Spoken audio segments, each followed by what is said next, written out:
السلام عليكم. لا تنسوا الاعجاب بالفيديو والاشتراك في القناة تشجيعا لنا لنستمر بنشر المزيد إن شاء الله. قرر فوزي لقجع رئيس الجامعة الملكية المغربية لكرة القدم توجيه الدعوة للاعب المغربي أمين حارث ووالده لحضور منافسات كأس العالم قطر 2022.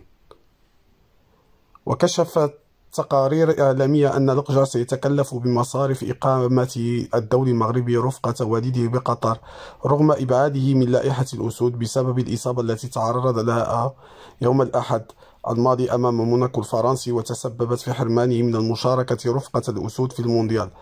قرار رئيس الجامعة جاء من أجل التخفيف من الأزمة النفسية التي يعاني منها حارث بعد الإصابة التي تعرض لها بالسماح له بالإقامة رفقة بعثة المنتخب الوطني ليكون قريبا من اللاعبين والطاقم التقني لمواساته وتمكينه من حضور أجواء كأس العالم رغم ابتعاده عن الميادين.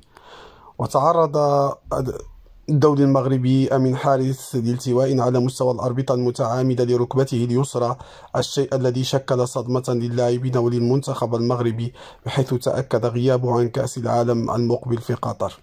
ووفقا لما أشار إليه موقع 360 الرياضي المغربي، فإن الجامعة الملكية المغربية لكرة القدم نجحت في إقناع أنس الزاروري لاعب نادي برنيل الإنجليزي لارتداء قميص منتخب أسود الأطلس في المونديال. وأضاف الموقع أن وليد الركراكي المدير الفني للمنتخب المغربي قرر الاعتماد عليه خلفا لأمين حارث الذي تأكد بشكل رسمي غيابه عن نهائيات المونديال. وهناك أسماء أخرى مرشحة لتعويض غياب أمين حارث وشغل نفس الدور الذي كان يلعبه: إبراهيم دياس من الميلان، يونس بالهندا أدانا سبورت التركي، ريان مي فيرينك فاروس الهنغاري، سفيان رحيمي العين الإماراتي. خاض المنتخب الوطني يوم الاثنين أول حصة تدريبية له بعد وصوله لقطر تحضيرا للمشاركة في نهائيات كأس العالم التي ستنطلق يوم 20 نوفمبر 2022 وللمباراة الأولى ضد المنتخب كرواتيا المقررة يوم 23 نوفمبر.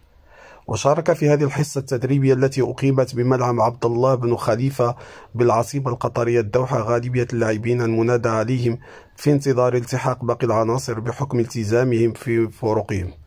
وركز الناخب الوطني وليد الركراكي خلال الحصة التدريبية على إزالة العياء بحكم وصول اللاعبين ليلة الأحد.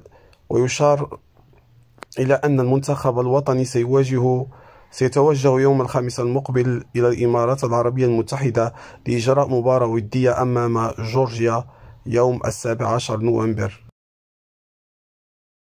شكرا على المشاهدة، ولا تنسوا الإعجاب بالفيديو والاشتراك بالقناة.